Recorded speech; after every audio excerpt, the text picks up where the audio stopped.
When I was a kid, I loved baseball. And every night when Dad would come home from work during the summer and fall, I would say, "Dad, you want to go out and play toss?" And we'd keep the gloves nearby and we'd go toss that baseball, father and son, in this give and take.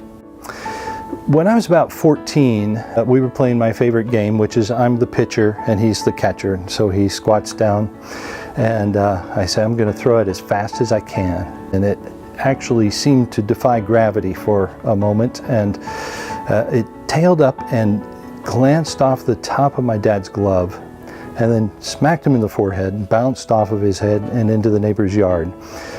My dad said, "Ooh," and I jumped over the fence and got the ball and came back, and I saw on his forehead little marks of the stitches that were blood was beginning to ooze out of that. Dad said, "Good pitch, let's keep going." I realized not only is my dad strong and brave, but he kept playing catch with me, not because he loved baseball. It was because he loved his son. Now he had the daddy badge to prove it, I guess you could say. My little daughter was with me, and I was about to go up on stage and lead worship, but there she was, and she spit up on my lapel of my jacket, and all I could do is just, wipe that up as best I could and then go on out. And that was what I called my daddy badge. I had a daddy badge on my jacket. And since then, I've come to recognize that comes with fatherhood, I guess, that you have dents in your car that are only explainable by you and your son, because you know how they got there.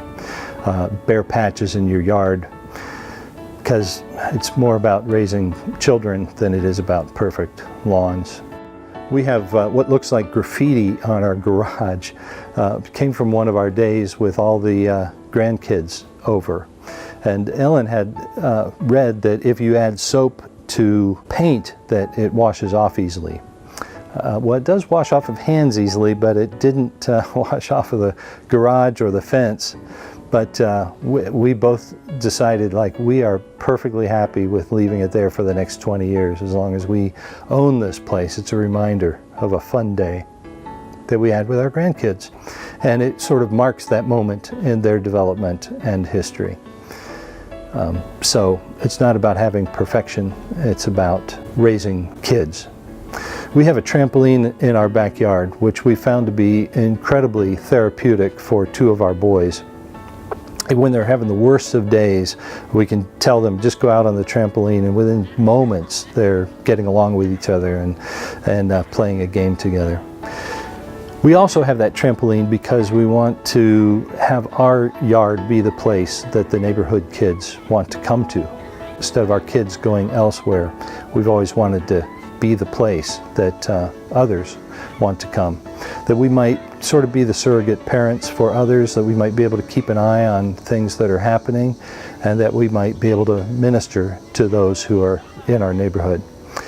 We live in a kind of urban setting, and there aren't very many families that have two parents, and there aren't very many kids that don't have some pretty serious things going on. So we like to be able to interact with them, and that's a way for us to do it.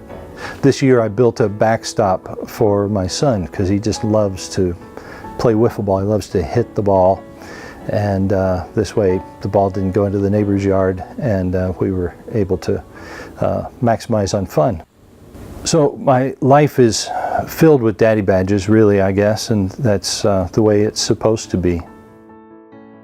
There was one particular turning point in our family that I want to tell you about.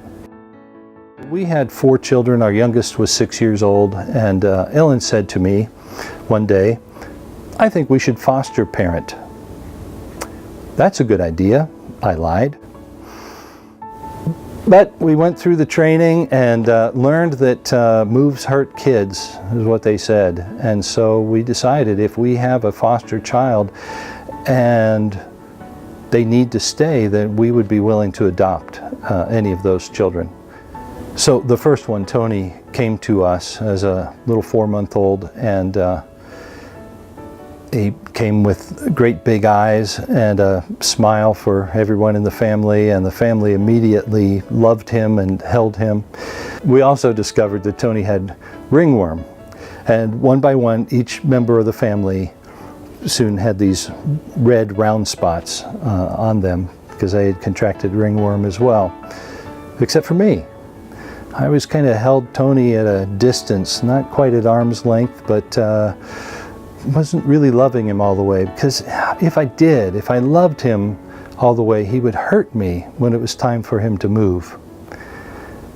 So I protected my heart and I protected myself, and then Ellen, doing double duty as a parent, wound up getting sick, and it was my turn to take care of Tony in the middle of the night. And so it was 1:30 in the morning, and he woke up, and I needed to get up and fix a bottle and feed him, and there we sat in the dark, the clock blinking incessantly at me, reminding me of what time it was. I find myself sort of being angry at all of this, that I'd gotten pulled into this whole thing. So while I'm thinking these things, there in the dark, a little hand reaches out and caresses my cheek. And his other hand reaches up and takes my other cheek, and there we sat in the dark, holding each other, Tony and me. And I realized, for all he knows, I am the only father he's ever had. That love is trust when you're 4 months old, 5 months old.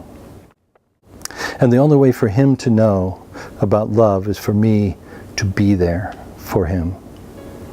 It melted my heart that night. After he'd had his bottle and he was ready to fall asleep, I let him snuggle in on me. Within a couple of days, I developed a red spot on my neck. It's my daddy badge. So we've given ourselves to deciding, as Jesus did, to love those who needed love. And we are by no means a perfect family. We are by no means perfect parents. But we want to tell you some about the journey that we've taken and what it's led us to.